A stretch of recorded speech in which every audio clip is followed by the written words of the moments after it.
The neighbor always fed the child, until the mother learned the truth. Hi everyone. Before we get into today's video, I need your help. We've noticed that the channel's reach has been dropping a bit, and one of the best ways you can support us is by subscribing.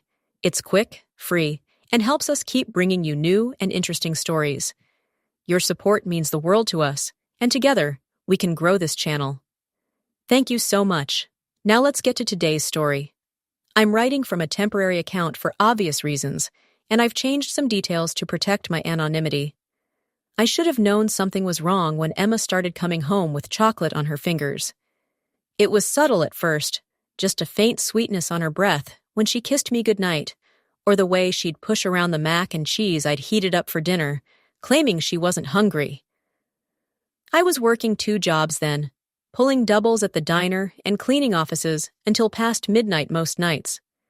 Emma was 7, old enough to let herself into our apartment after school, old enough to heat up a bowl of soup or make a sandwich. Or so I thought. "Mrs. Patterson gave me cookies today," Emma announced one Tuesday evening as I dragged myself through the door, my feet screaming in my worn-out sneakers. The ones with the chocolate chips that look like little smiles. Mrs. Patterson, our neighbor in 4B, directly across the narrow hallway from our cramped 1-bedroom.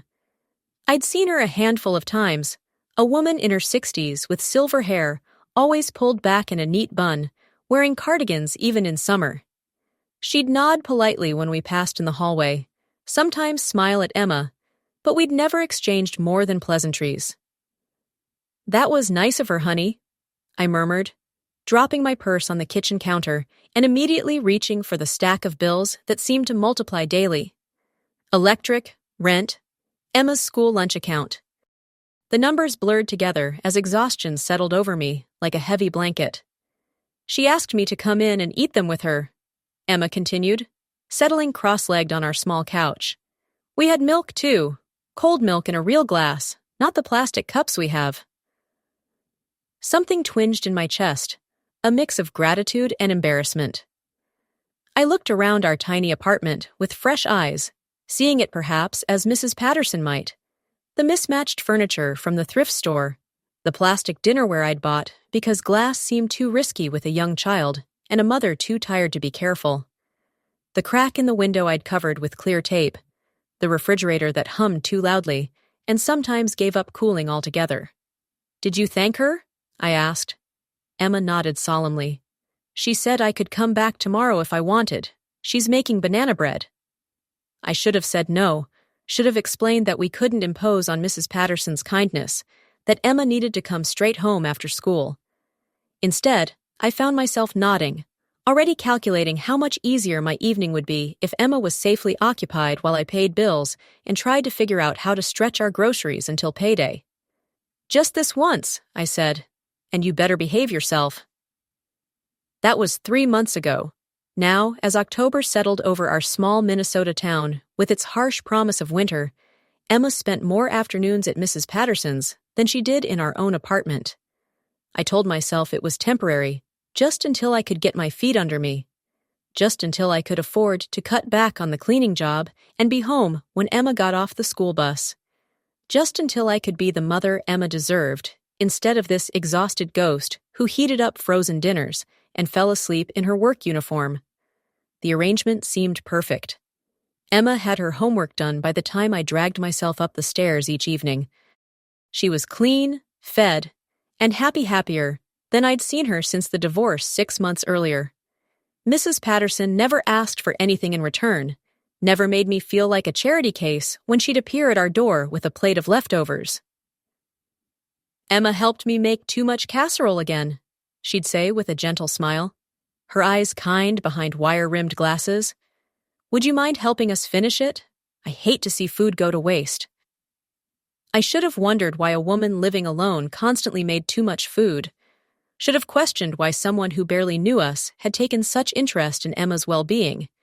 But I was drowning, working 16-hour days just to keep our heads above water, and Mrs. Patterson's kindness felt like a life preserver I couldn't afford to examine too closely. Emma bloomed under the attention. Her grades improved. She stopped asking when Daddy was coming home. When I tucked her in at night, on the occasions I made it home before she fell asleep, she'd chatter about her afternoons with Mrs. Patterson, how they'd baked cookies or worked on puzzles, how Mrs. Patterson taught her to knit or showed her photo albums full of old pictures. Mrs. Patterson used to have a little girl, too, Emma told me one night, her voice already heavy with sleep. But she grew up and moved away. Mrs. Patterson misses her. I filed this information away without really processing it. Of course, Mrs. Patterson had children. She had that maternal quality about her, the way she instinctively knew Emma needed her shoes tied or her hair brushed back from her face. I was grateful someone with experience was looking after my daughter during those long afternoon hours. The first crack in my comfortable denial came on a Friday in late October. I'd managed to finish my office cleaning route early and decided to surprise Emma by being home before dinner for once. I climbed the stairs to our floor, already planning the evening. Maybe we'd order pizza, watch a movie together on my laptop. But when I put my key in the lock, our apartment was dark and empty. My heart did a little skip. Emma knew the rules. Come straight home after school, lock the door. Don't answer it for anyone but me. I checked the time. 5:30 p.m. School let out at 3:15. Where was she? Before panic could fully set in, I heard laughter echoing through the thin walls. Children's laughter, bright and musical. Emma's laughter. It was coming from Mrs. Patterson's apartment. I stood in my own doorway for a long moment, listening. Emma was talking animatedly about something, her voice carrying that particular cadence she got when she was excited. I could hear another voice responding, Mrs. Patterson's measured tones, patient and warm. Jealousy hit me like a physical blow. When was the last time I'd heard Emma laugh like that? When was the last time I'd sat with her without checking my phone for messages from work, without calculating bills in my head, without the exhaustion sitting so heavily on my shoulders that everything felt like an enormous effort? I knocked on Mrs. Patterson's door, forcing a smile onto my face. "Hi, Mrs. Patterson. I hope Emma hasn't been too much trouble." The older woman opened the door wider, and I could see into her apartment for the first time. It was like looking into a different world. Where our place was cramped and cluttered, hers was spacious and elegant. Warm light spilled from table lamps with fabric shades. The walls were painted a soft cream color and covered with framed photographs and what looked like children's artwork. The scent of something savory and comforting, pot roast maybe, or beef stew filled the air. Emma appeared behind Mrs. Patterson, flour dusting her school clothes, her cheeks flushed with happiness. "Mommy! We made bread! Real bread, not from the store. Mrs. Patterson showed me how to knead it and everything." "That sounds wonderful, sweetheart." I tried to keep my voice light. "Why don't you gather your things so we can go home for dinner?" Something flickered across Mrs. Patterson's face, too quick for me to interpret. Actually, I was hoping Emma might stay for dinner. I made a pot roast, far too much for just me, and Emma was so excited to see how the bread turned out. Emma's face lit up. "Please, Mom, Mrs. Patterson makes the best mashed potatoes, and she lets me use the good plates, the ones with the flowers." I felt like I was suffocating. "That's very kind, but we should—" "Please, Mom." Emma's voice took on that wheedling tone that meant I was about to disappoint her again. "You're probably too tired to cook anyway. You always are." The words hit me like a slap, out of the mouths of babes. I looked at my daughter, really looked at her, and saw things I'd been too exhausted to notice. She'd gained weight, the healthy kind, not the bloated look that came from too many processed foods. Her hair was neatly braided with a ribbon I didn't recognize. Her school clothes were clean and pressed, though I couldn't remember when I'd last had time to iron. Mrs. Patterson stepped forward. "Sarah." She'd taken to using my first name somewhere along the way, though I couldn't remember giving her permission. "You look exhausted. Why don't you join us? There's plenty." I should have said no. Should have taken Emma home, heated up something from a can, and spent the evening being present in my own child's life. Instead, I found myself nodding, following them into Mrs. Patterson's warm, perfect apartment. Dinner was everything Emma had promised. The pot roast fell apart at the touch of a fork. The mashed potatoes were creamy and rich, loaded with butter and cream I couldn't afford. The bread was golden and yeasty, the kind of homemade goodness I'd grown up with in my mother's kitchen, but had never learned to make myself. We ate off china plates with tiny painted flowers around the rim. Emma handled them carefully, proudly, like she'd been trusted with something precious. Mrs. Patterson asked about my work, listened to my responses with genuine interest.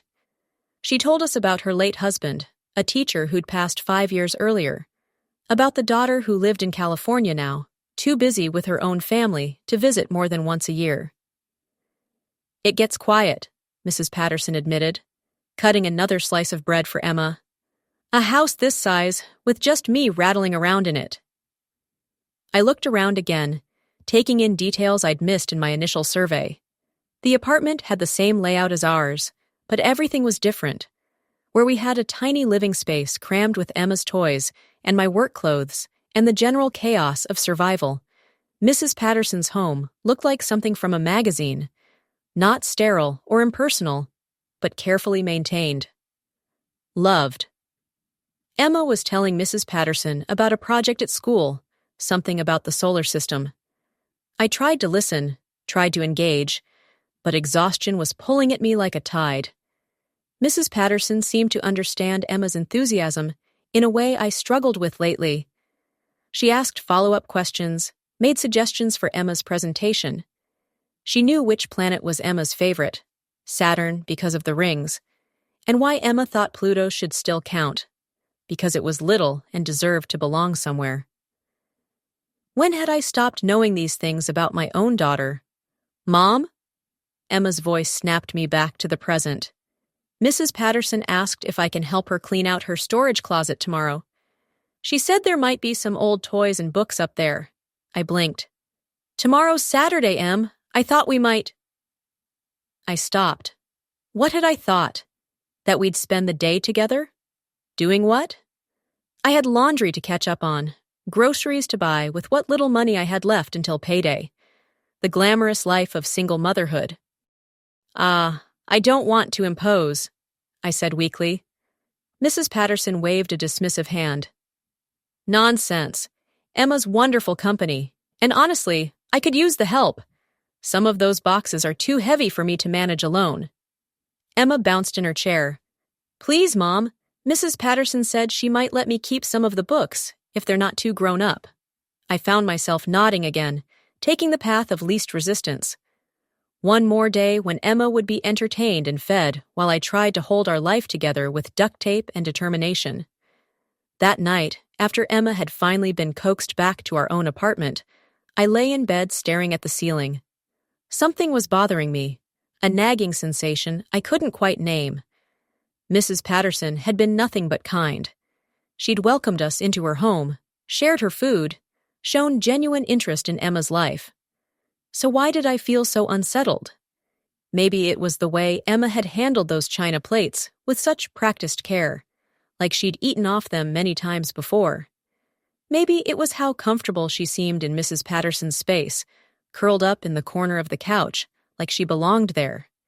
Maybe it was the way Mrs. Patterson anticipated Emma's needs, cutting her meat without being asked, refilling her milk before the glass was empty, knowing exactly how much salt Emma liked on her potatoes. When had Mrs. Patterson learned these things? And why hadn't I noticed Emma learning them herself? I told myself I was being paranoid. Mrs. Patterson was a lonely widow who'd found joy in caring for a child who needed caring for.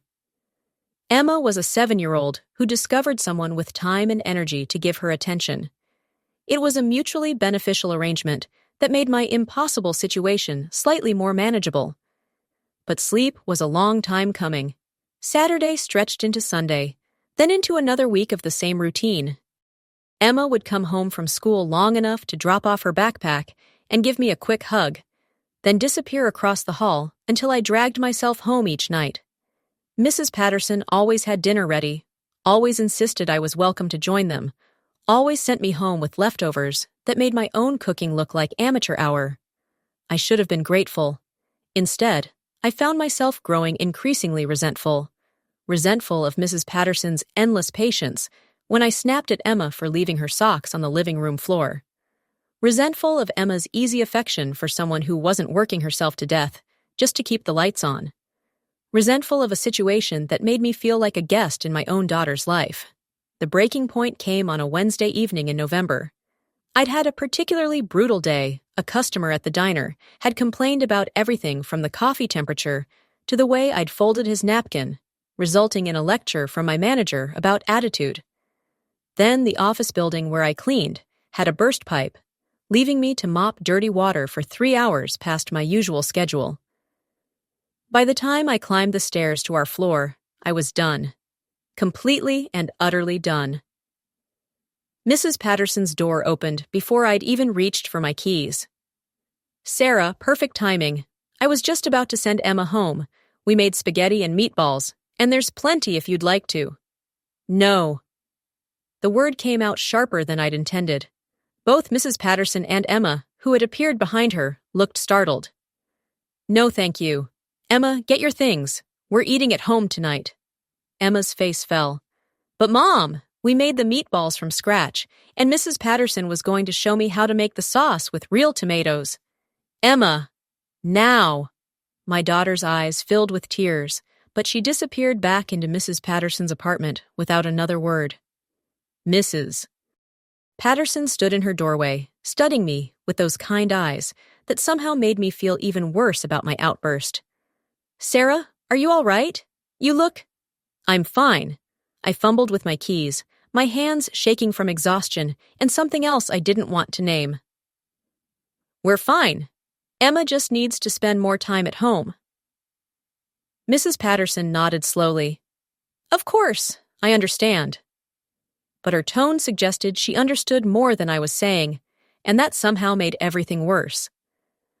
Emma emerged with her backpack and a book I didn't recognize, her face carefully blank in the way children learn when they're trying not to upset fragile adults. She followed me into our apartment without complaint, but I could feel her disappointment radiating like heat. I heated up a can of ravioli for dinner, the kind with the artificial sauce that tasted like tin and regret. Emma ate without comment, but I caught her glancing toward the wall that separated us from Mrs. Patterson's apartment, where the scent of real tomatoes and herbs was probably still lingering in the air. After Emma went to bed, I sat at our small kitchen table with a cup of instant coffee and tried to figure out what was wrong with me. Mrs. Patterson was helping. Emma was happy. I should have been nothing but grateful. Instead, I felt like I was losing my daughter to a stranger. The next morning brought the first real snow of the season, along with Emma's announcement that she felt sick. "My tummy hurts," she said, curled up on the couch in her pajamas. Her forehead felt warm against my palm, and when I took her temperature, it registered 101. Great. I couldn't afford to miss work, but I couldn't leave a sick 7-year-old alone either. I called in to both jobs, enduring lectures about responsibility and reliability, while Emma dozed fitfully on the couch. Around noon, there was a gentle knock at our door. Mrs. Patterson stood in the hallway with a steaming bowl in her hands. "Ah, I heard Emma wasn't feeling well," she said. "I made some chicken soup. The real kind, not from a can. It might help settle her stomach." I wanted to refuse, wanted to tell her we were fine, that I could take care of my own daughter without charity from neighbors. But Emma had heard Mrs. Patterson's voice and was calling weakly from the couch, asking if that was her special soup. "Emma mentioned my soup?" Mrs. Patterson looked pleased. "I gave her some last month when she had that cold. She said it tasted like magic." Last month when she had a cold? Emma had been sick last month, but only for a day. I'd given her children's Tylenol and sent her to school once her fever broke. When had she been sick enough to need soup from Mrs. Patterson? I accepted the bowl with mumbled thanks and watched Mrs. Patterson's face carefully. She looked guilty, nervous, or was I reading things that weren't there, looking for problems in kindness? Emma perked up as soon as she smelled the soup. She managed nearly a full bowl, more than she'd eaten since claiming her stomach hurt that morning. "Mrs. Patterson makes the best soup," Emma said drowsily as I tucked her back under her blanket. She always knows exactly how to make people feel better. Always. Not just this time or that time last month. Always. That afternoon, while Emma napped, I found myself standing at my kitchen window, looking down at the parking lot. Mrs. Patterson's car was there, a sensible sedan that looked well-maintained and reliable. The kind of car that started every morning and didn't require prayers and crossed fingers. I thought about all the afternoons Emma spent across the hall, all the meals, the attention, the patient help with homework, the ribbons in Emma's hair that I hadn't bought, the books she brought home that weren't from our library visits, the way she talked about Mrs. Patterson's stories and recipes and gentle corrections like they were the most natural things in the world. When had Emma started living a double life? And why hadn't I noticed until now? The realization that followed was even more disturbing. I wasn't sure I wanted to notice. Mrs. Patterson's involvement in Emma's life made my own failures easier to ignore. If Emma was fed and cared for and happy, I could keep working myself to death without the crushing guilt of knowing she was suffering for it. But that made me a terrible mother, didn't it? Emma recovered quickly, as children do. By Friday, she was back to school and back to her routine of homework and dinner at Mrs. Patterson's. I tried to be more present during our brief evening hours together, asking about her day, reading her bedtime stories I was too tired to really focus on. But Emma's responses felt perfunctory, like she was humoring me. It was during one of these stilted conversations that Emma casually dropped a bombshell. Mrs. Patterson showed me pictures of when she was young, Emma said, as I half-heartedly brushed her hair before bed. She had a little girl who looked just like me. Same hair color and everything. My hand stilled. Oh! Her name was Elizabeth, but Mrs. Patterson called her Lizzie. Like how you call me Em sometimes? Emma tilted her head back to look at me upside down. Mrs. Patterson said Lizzie used to love bedtime stories too, but her favorite was different from mine. What happened to Lizzie? I asked, trying to keep my voice casual. Emma shrugged. She grew up and moved far away. Mrs. Patterson said sometimes children do that, even when their moms don't want them to. Something cold settled in my stomach. I finished brushing Emma's hair in silence, my mind racing. A daughter who looked like Emma. A lonely widow with too much time and too much maternal instinct and no one to lavish it on. Was I being paranoid, or was there something wrong with this picture? That night, after Emma was asleep, I did something I'd never done before. I Googled Mrs. Patterson. Helen Patterson, age 64. Widow of Robert Patterson, deceased. Previous address in Minneapolis before moving to our building 3 years ago. And then, buried in a local newspaper archive. Local teacher mourns loss of granddaughter in car accident. The article was brief. 5-year-old Elizabeth Chen, daughter of Anna Patterson Chen, had been killed in a car accident 2 years ago while visiting her grandmother in California. The child's mother, Mrs. Patterson's daughter, had been driving. Both died at the scene. My hands shook as I read the details. Elizabeth Chen. Lizzie. Age 5 when she died, which would have made her 7 now. Emma's age. I stared at the grainy newspaper photo accompanying the article. A little girl with light brown hair and a gap-toothed smile. She looked. Not exactly like Emma, but similar enough. Similar enough that a grieving grandmother might see echoes of her lost granddaughter in a lonely neighbor child. The cold feeling in my stomach spread through my entire body. Mrs. Patterson hadn't just taken an interest in Emma out of kindness. She was trying to replace her dead granddaughter. I closed the laptop and sat in the dark for a long time, trying to process what I'd learned. Was Mrs. Patterson dangerous? Was Emma in some kind of psychological peril I'd been too tired and desperate to recognize? Or was I overthinking the grief-stricken actions of a lonely woman who'd found some measure of comfort in caring for a child who needed caring for? I didn't sleep that night. Instead, I lay in bed listening to Emma's steady breathing and trying to figure out what kind of mother I'd become. The kind who was so overwhelmed by the basics of survival that she'd handed her child over to a stranger without question. the kind who felt threatened by someone else's ability to provide what she couldn't, the kind who was more worried about losing her daughter's dependence than losing her daughter. When Saturday morning came, I made a decision. I was going to spend the day with Emma, just the two of us. No Mrs. Patterson, no work, no distractions. I was going to remember what it felt like to be Emma's mother, instead of just the woman who paid for her housing and occasionally tucked her into bed. "We're going to have a special day," I announced over breakfast. "Just you and me. What would you like to do?" Emma looked surprised, then cautiously pleased. "Really? You don't have to work?"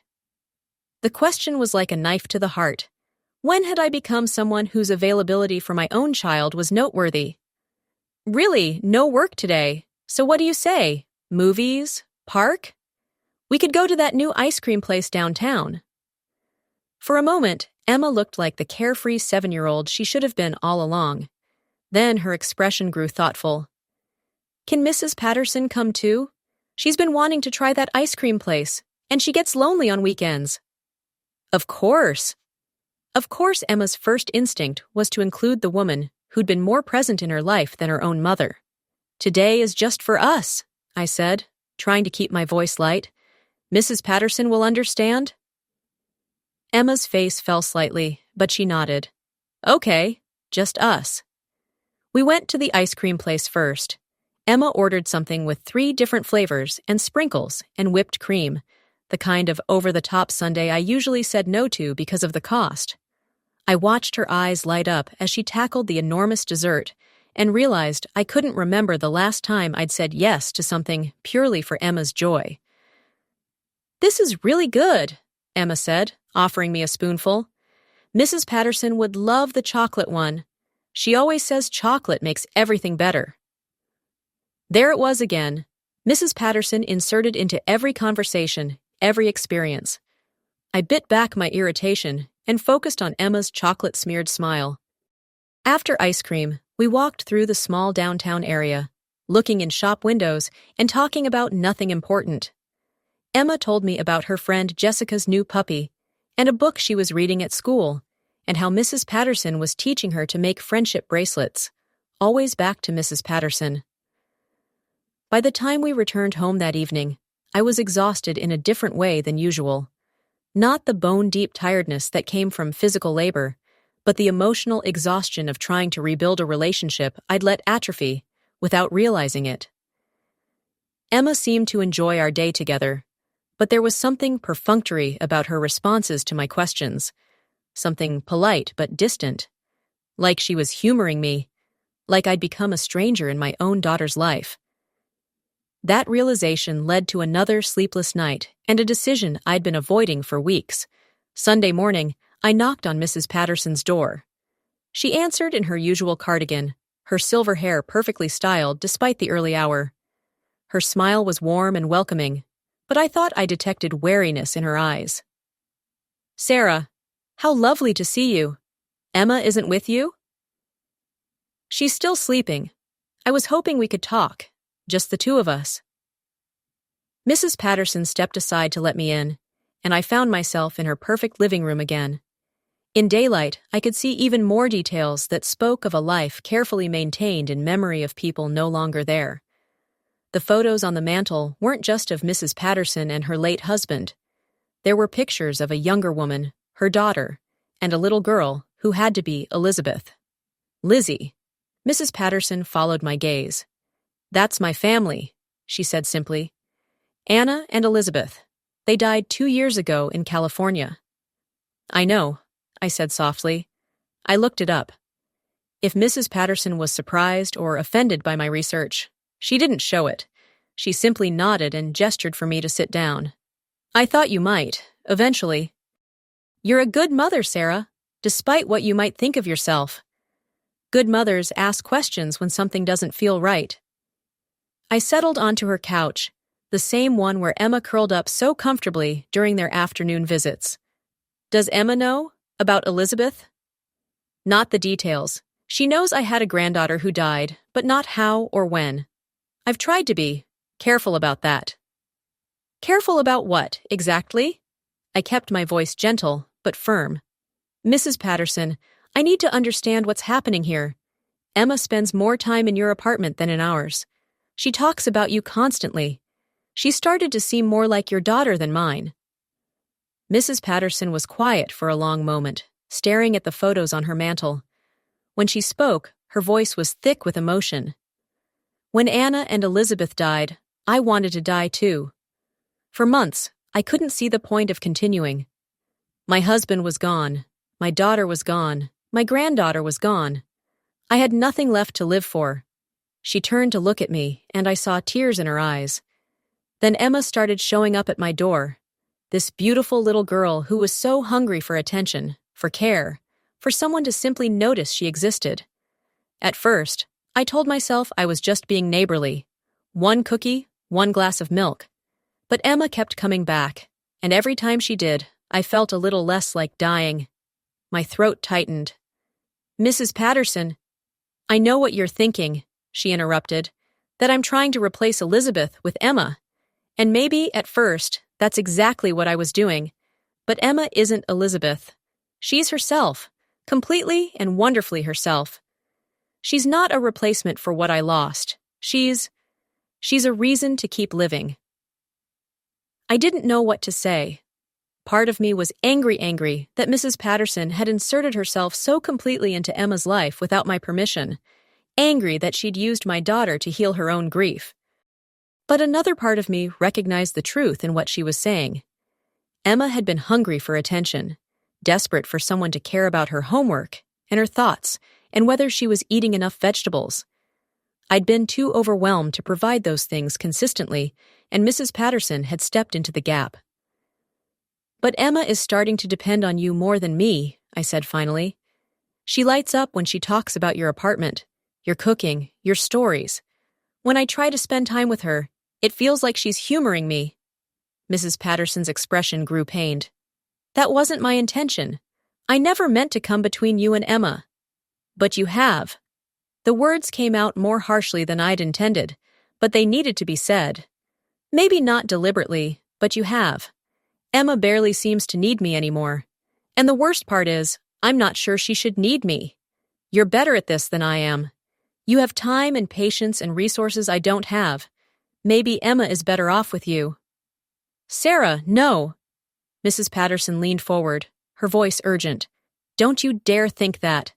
Yes, I have time and resources. Yes, I can provide things for Emma that your circumstances make difficult. But Emma doesn't need those things as much as she needs her mother. Does she, though? Because from where I'm sitting, it looks like she's thriving without me." Mrs. Patterson was quiet for a moment, then rose and walked to a bookshelf in the corner. She pulled out a small photo album and brought it back to me. "These are pictures Emma and I took together over the past few months," she said, opening the album to the first page. "Look at them. Really look." I flipped through the pages slowly. There were dozens of photos. Emma stirring cookie batter, Emma reading on Mrs. Patterson's couch, Emma working on a jigsaw puzzle. In every single picture, Emma was smiling. But as I looked closer, I noticed something else. In nearly every photo, Emma was looking just slightly to the left of the camera, like she was looking at something just out of frame. "Do you see it?" Mrs. Patterson asked softly. "See what?" "She's looking toward your apartment. Even when she's happy, even when she's engaged in what we're doing, part of her is always looking toward home, toward you." I studied the photos again, and Mrs. Patterson was right. Emma's body language, her gaze direction, even the way she positioned herself, everything about her suggested she was oriented toward something beyond the camera's reach. "She talks about you constantly," Mrs. Patterson continued. "How hard you work, how tired you are, how much she wishes you could be home more. She doesn't see your exhaustion as failure, Sarah. She sees it as sacrifice.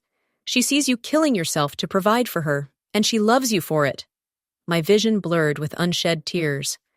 "Then why does she seem so much happier here?" "Because here she can pretend everything is okay. Here she can be a normal 7-year-old who doesn't have to worry about her mother's stress or whether there's enough money for groceries. But that doesn't mean she doesn't want to be home with you. It means she's trying to make things easier for you the only way she knows how." The album slipped from my hands as the full weight of Mrs. Patterson's words hit me. Emma hadn't been choosing Mrs. Patterson over me. She'd been trying to take care of me by taking care of herself. My 7-year-old daughter had been managing her own needs so I wouldn't have to worry about them. "I've made such a mess of this," I whispered. Mrs. Patterson reached over and covered my hand with hers. "No, you haven't. You've been surviving impossible circumstances and doing the best you can. But maybe it's time to let someone help you in a different way." "What do you mean?" Mrs. Patterson took a deep breath. "I have a proposition, and I want you to really think about it before you answer." I waited. "I'd like to help you get back on your feet, not by taking over Emma's care, but by providing some financial assistance so you can cut back on work. Be home more. Be the mother you want to be instead of the mother circumstances have forced you to become." I stared at her. "Mrs. Patterson, I can't accept charity." "It's not charity, it's an investment." Her voice was firm. "In Emma's well-being, yes, but also in my own. These past months, caring for Emma has given me purpose I thought I'd lost forever. I don't want to lose that, but I also don't want to continue inadvertently undermining your relationship with your daughter." She stood and walked to a desk in the corner, returning with a folder. "I've been thinking about this for weeks. I could pay off your outstanding debts and provide a monthly stipend that would allow you to quit one of your jobs. In return, Emma could continue spending some afternoons with me, not because you can't care for her, but because we both enjoy each other's company. A grandmother figure, not a replacement mother." I opened the folder with shaking hands. Inside were printouts of my credit report, my bills, calculations I didn't understand, but that seemed to add up to a very specific number. "How did you—" "Emma mentioned you stayed up late paying bills. She was worried about the credit card statements she saw on the kitchen table. I may have done some research." Mrs. Patterson looked almost embarrassed. "I hope you'll forgive the invasion of privacy. I wanted to understand exactly what you were dealing with." The number at the bottom of the page was more money than I'd seen in one place since before the divorce. Enough to pay off everything and start fresh. Enough to work one job instead of two. Enough to be home when Emma got off the school bus and cook her dinner and help with homework and remember what it felt like to be her mother instead of just her provider. "Why would you do this?" I asked. Mrs. Patterson smiled, and for the first time since I'd known her, she looked her age. "Because Emma saved my life, and I'd like to return the favor. Because I know what it feels like to lose a daughter, and I don't want you to lose yours while she's still right here beside you." The weight of her words settled over me like a blanket. I thought about all the evenings I'd come home to find Emma already fed and content. How grateful I'd been not to have to summon the energy for one more task.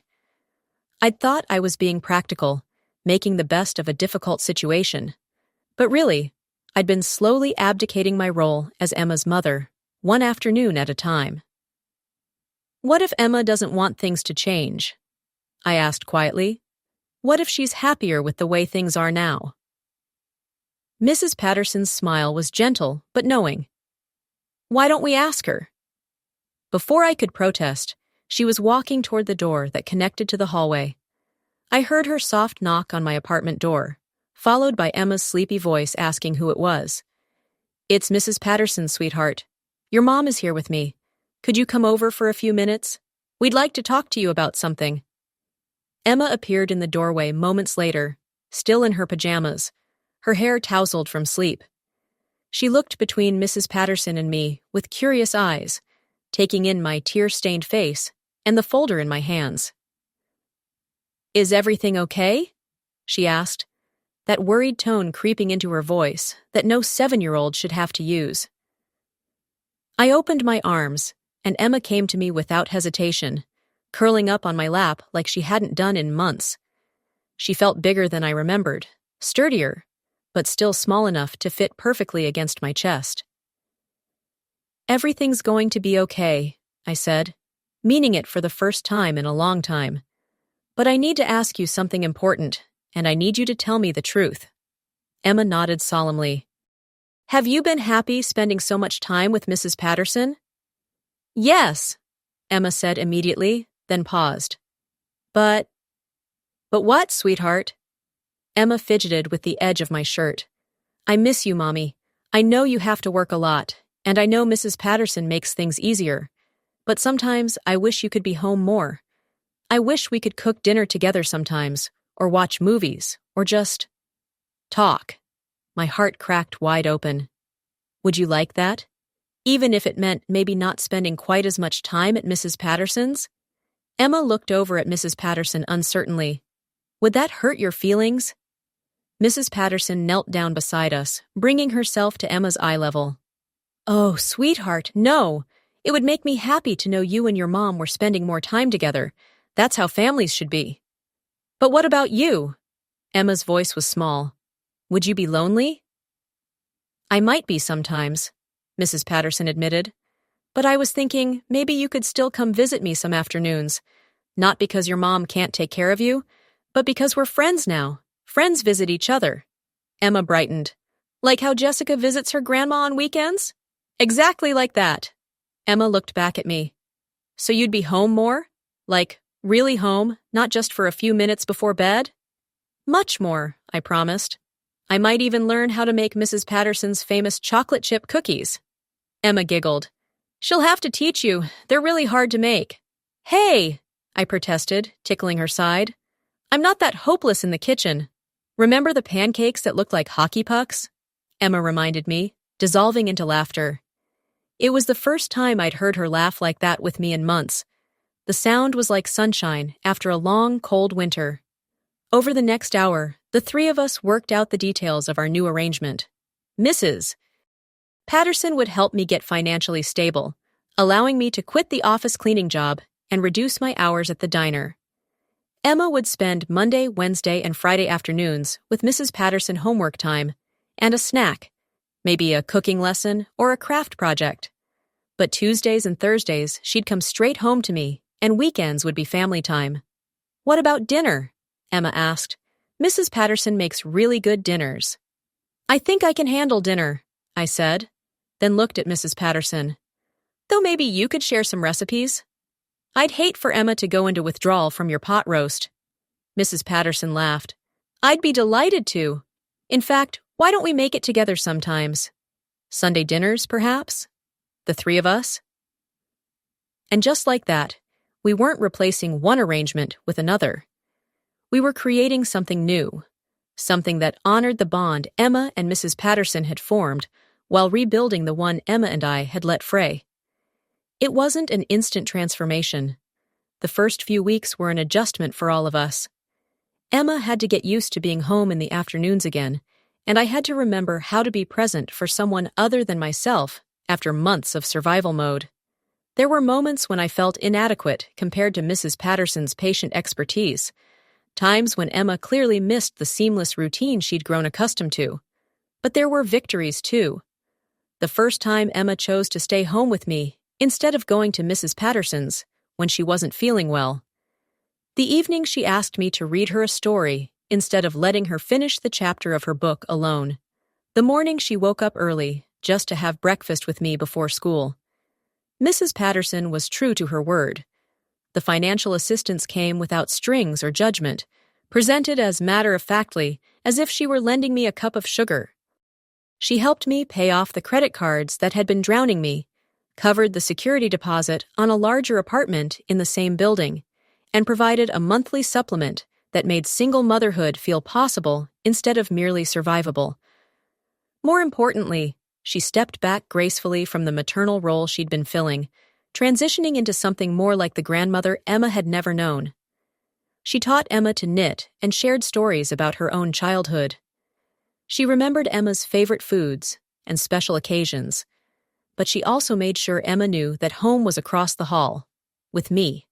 The turning point came 3 months later, on a snowy February evening. Emma had spent the afternoon at Mrs. Patterson's, as usual for a Friday, but when I came home from work, I found them both in my kitchen. Mrs. Patterson was standing at my stove, stirring something that smelled incredible, while Emma set the table with our mismatched plates and plastic cups. "What's all this?" I asked, hanging up my coat. Mrs. Patterson is teaching me to make her secret spaghetti sauce, Emma announced proudly. But in our kitchen, so you can learn too. Mrs. Patterson smiled. Emma thought it was important that this recipe belonged to your family, not just to me. As we cooked together that evening, me taking notes on Mrs. Patterson's techniques, Emma carefully measuring spices, all of us laughing when the sauce splattered on my shirt, I realized something had shifted. Mrs. Patterson was no longer the woman who took care of Emma when I couldn't. She was the woman who helped me learn to take care of Emma better. That night, after Mrs. Patterson had gone home and Emma was in bed, I sat in my new living room, bigger than our old one, with space for a proper dining table and a bookshelf for Emma's growing collection, and thought about the journey that had brought us here. I'd been so afraid of losing Emma that I'd almost lost her in an entirely different way. By being too proud to accept help, too exhausted to ask the right questions, too overwhelmed to see what my daughter really needed. Mrs. Patterson could have taken advantage of that, could have continued to let me drift away while she stepped more and more into my role. Instead, she'd chosen to build bridges instead of walls, to heal her own grief by helping heal our family, rather than by replacing it. Emma padded into the living room in her pajamas, clutching the stuffed rabbit that had been her comfort object since she was 2. Mom, I had a bad dream. I opened my arms, and she climbed onto the couch beside me, snuggling into my side. Her hair smelled like the lavender shampoo Mrs. Patterson had introduced her to, but her warmth and weight were entirely familiar, entirely mine. Want to talk about it? I asked. I dreamed that you went away and never came back. And Mrs. Patterson was nice, but she wasn't you, and I missed you so much it felt like my chest was going to break. I held her tighter, pressing my face into her hair. I'm not going anywhere, baby. Not anymore. Promise? Promise. We sat quietly for a while, watching the snow fall past the window. Then Emma spoke again, her voice drowsy but thoughtful. Mom? I'm glad Mrs. Patterson helped us, but I'm mostly glad you're my mom. Even when I make hockey puck pancakes? Emma giggled sleepily. Especially then. Mrs. Patterson's pancakes are perfect, but yours are. Yours. And I like yours better because they're yours. Later, after I'd carried Emma back to her bed and tucked her in properly, I stood in her doorway, watching her sleep. In the dim light from the hallway, I could see the ribbon Mrs. Patterson had taught her to braid into her hair, the friendship bracelet they'd made together around her small wrist. But I could also see the stuffed rabbit I'd given her as a baby, the nightlight we'd picked out together, the drawings she'd made for me taped to her wall.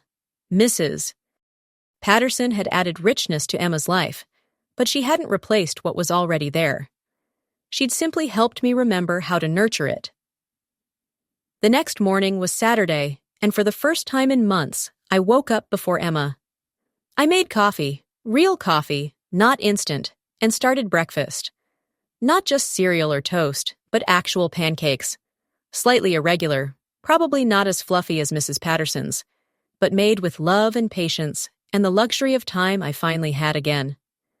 Emma appeared in the kitchen as I was flipping the last pancake, drawn by the smell of vanilla and butter. Are those hockey pucks? I grinned. Probably. Want to find out? Emma climbed onto a chair at our dining table and waited expectantly as I plated the pancakes and added a careful sprinkle of powdered sugar. She took a bite, chewed thoughtfully, and smiled. Perfect hockey pucks, Mom. Just the way I like them. As we ate breakfast together in our sunny kitchen, talking about her plans for the day and mine, I thought about the woman across the hall who had saved us both in ways neither of us could have anticipated, who had lost her own daughter and granddaughter but had found a way to honor their memory by helping another family stay together. There would be other challenges ahead. Single motherhood didn't become easy just because it became more manageable, but for the first time since the divorce, I felt like Emma and I were going to be okay. More than okay. We were going to thrive. And Mrs. Patterson? She'd found her own form of healing, one that didn't require replacing what she'd lost, but rather celebrating what continued. every Friday afternoon when Emma bounced through her door with homework and stories from school. Every Sunday dinner when the three of us shared recipes and laughter around her elegant table. Every moment when she got to be a grandmother again, not to a replacement for Elizabeth, but to Emma, wonderful, unique, irreplaceable Emma. The neighbor had fed my child, yes, but more than that, she'd fed our family's future. She'd seen what we needed before we even knew we needed it, and she'd found a way to provide it that made us stronger instead of more dependent. It wasn't the ending I'd expected when I first noticed chocolate on Emma's fingers, but it was the ending we needed. All of us. That evening, as I was cleaning up after dinner, there was a soft knock at our door. I opened it to find Mrs. Patterson holding a plate of cookies and wearing an almost shy smile. "I made too many again," she said, holding out the plate. "Emma's favorites, the ones that look like smiles." I took the plate and smiled back. "Thank you, for the cookies, and for everything else." "Thank you," she replied, "for letting me be part of your family, even when I went about it all wrong at first." "You went about it exactly right," I said. "It just took me a while to understand that." Mrs. Patterson nodded and turned to go, then paused. "Sarah, you're a wonderful mother. I hope you know that now." After she'd gone back to her apartment, I stood in my doorway, holding the plate of cookies and thinking about the strange ways life connects people. How grief and need and love can create bonds that seem impossible until they become inevitable. Emma appeared beside me, wrapping her arms around my waist. "Are we going to share those cookies with Mrs. Patterson tomorrow?" she asked. "If you want to." "I do. It's more fun when we're all together." I looked down at my daughter, my beautiful, resilient, loving daughter, and realized she'd learned something I was still figuring out. That love doesn't diminish when it's shared. That family can expand to include people who choose to love you, not just people who are obligated to. That sometimes the most important truth is the one you almost miss, hidden in plain sight behind chocolate-stained fingers and the scent of someone else's cooking. The neighbor had always fed the child, yes, but the truth was simpler and more profound than I'd ever imagined. She'd fed us all in exactly the ways we needed most.